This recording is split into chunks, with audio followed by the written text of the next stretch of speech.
हमारे सभी ARP छात्र, आपको यहाँ पे आज 31 तारीख को बुलाया गया है। तो निश्चित रूप से आपको पता होगा कि काहे को यहाँ पे बुलाया गया है। और स्कूल में इसके पहले भी पेरेंट्स मीटिंग होती रही है, आप सभी उपस्थित होते रहे हैं।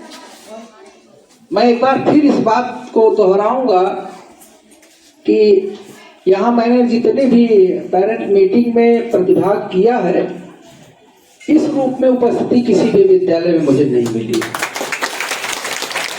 तो मुझे यह लगता है कि केवल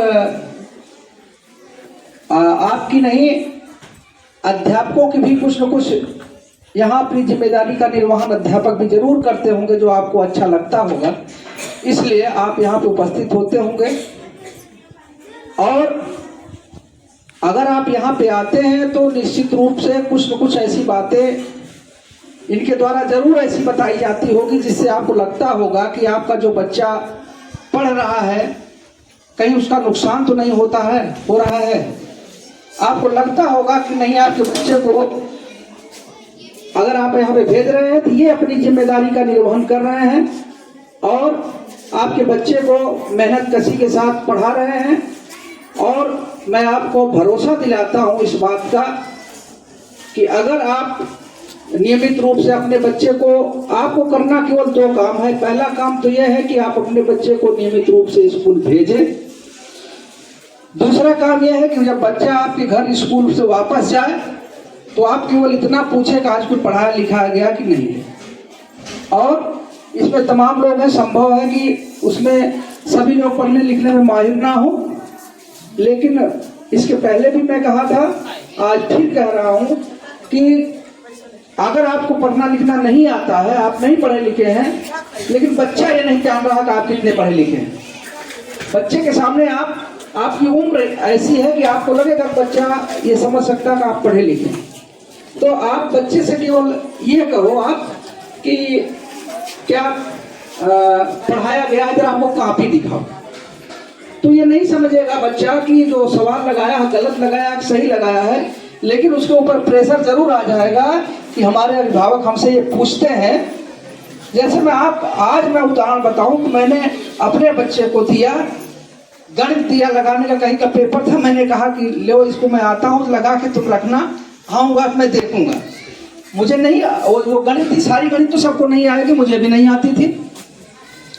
तो उसने मुझसे कहा कि आपको इसका उत्तर मालूम है ना, जो सवाल है उसका उत्तर मालूम है ना। तो मैंने कहा हाँ मुझे मालूम है। हम कहा ये काहे पूछ रहे हो? तो उसने कहा कि जब मैं सवालवा लगाऊंगा तो जब आप देखेंगे उत्तरवा आपको मालूम रहेगा, तब ना आप जान पाएंगे कि सही लगा है गलत लगा है। तो उसने मुझे कहा कि मैं आपको प्रस्तुत इसलिए कह रहा हूँ कि ये बात आपके इसी सामने आएगी। वास्तव में मुझे उसका उत्तर नहीं मालूम है, जो सवाल लगाएगा उसका उत्तर नहीं मालूम है, लेकिन वो लगाए तो सवालवा जब मेरे सामने, मुझे वो गलत लगाया कि सही लगाया, मुझसे इससे मतलब नहीं है। मुझसे इससे मतलब है कि उसने लगाने का प्रयास किया, मेरे कहने पे उसने प्रयास किया, मैंने देखा उसी समय से वो लेके अपना बैठा था। तो ऐसे आप भी, जब बच्चा आपका स्कूल आता है नियमित, शाम को गया तो आपने पूछा कुछ पढ़ाया लिखा गया कि नहीं पढ़ाया लिखा गया। अगर नहीं पढ़ाया लिखाया गया तो मास्टर बताओ काहे नहीं पढ़ाया लिखाया गया, और पढ़ाया लिखाया गया तो क्या पढ़ाया गया ये तुम बताओ। आपकी कॉपी आपके सामने प्रस्तुत करेगा, आप किताब निकालो और क्या पढ़ाया गया, हिंदी किताब में क्या पढ़ाया गया, इतिहास भूगोल अंग्रेजी में क्या पढ़ाया गया, आप भले नहीं समझ रहे हो, चलो क्या पढ़ाया गया, अच्छा बताओ इसमें। तो पढ़ेगा, बताएगा आपको, तो आपका भरोसा वो जीतने लगेगा कि हमारे गार्जियन जो है अब हमारे प्रति जागरूक हो गए, हमको पढ़ना भी चाहिए।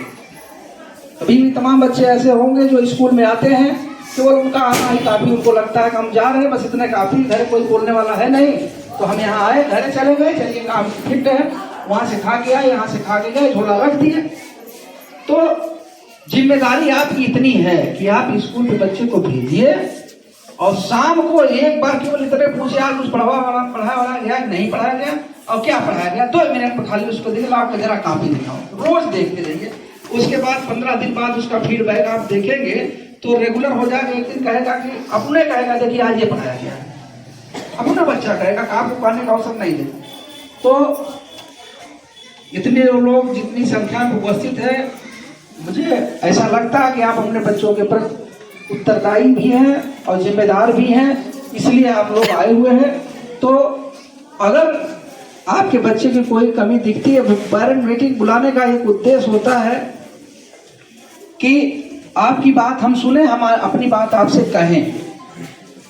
अगर आपके यहाँ बच्चा पहुंचा, आपको लगता है कि बच्चे ने कोई स्कूल की शिकायत किया, तो आपकी जिम्मेदारी ये बनती है एक सामाजिक नागरिक होने के नाते का आप उसको सार्वजनिक मत करिए। आप वो कहा तो सही कहा कि गलत कहा, कोई शिकायत किया तो आप इंडिविजुअल अपने हेडमास्टर से बताइए, सहायक से बताइए, मास्टर साहब ऐसा हमारा बच्चा कह रहा था, अगर ऐसी गलती है तो इसमें सुधार लाया जाए। ठीक। और डॉक्टर हमेशा ये चाहता है कि उसका पेशेंट अच्छा हो जाए, और मास्टर ये चाहेगा कि उसका बच्चा उसके नाम को रोशन करे। आप जितने लोग हैं, अगर आप लोग संभव है कि सभी लोग नहीं नौकरी पाए होंगे, लेकिन जीना खाना सबका चल रहा है। जिन अध्यापक ने आपको पढ़ाया होगा, उनको देखने के बाद आपके अंदर एक भावना जरूर जागृत होती होगी कि जब आप पढ़ते थे तो मास्टर अच्छा पढ़ाता था कि खराब पढ़ाता था।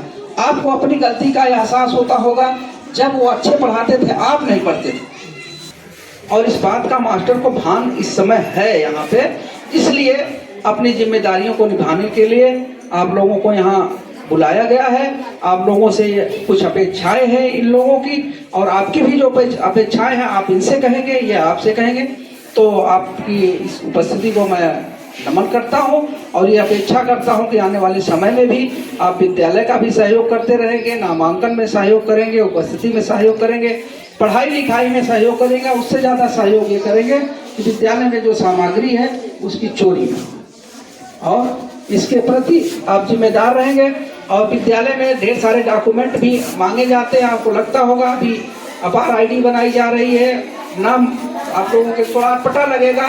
केवल आप इतना जानिए कि जो अपार आईडी है उससे बच्चे का पूरा डेटा उससे भरा जाना है। उसके लिए अभिभावक का और बच्चों का आधार चाहिए होता है। तो जिनका आधार नहीं होगा वो आधार बनवा के देंगे, जिनका होगा वो दे देंगे। यहाँ कितना बना हुआ अभी? 20% है। हाँ, तब सही है।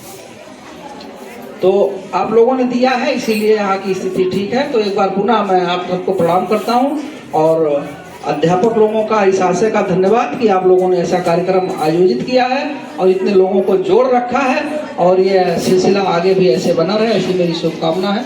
बहुत बहुत धन्यवाद।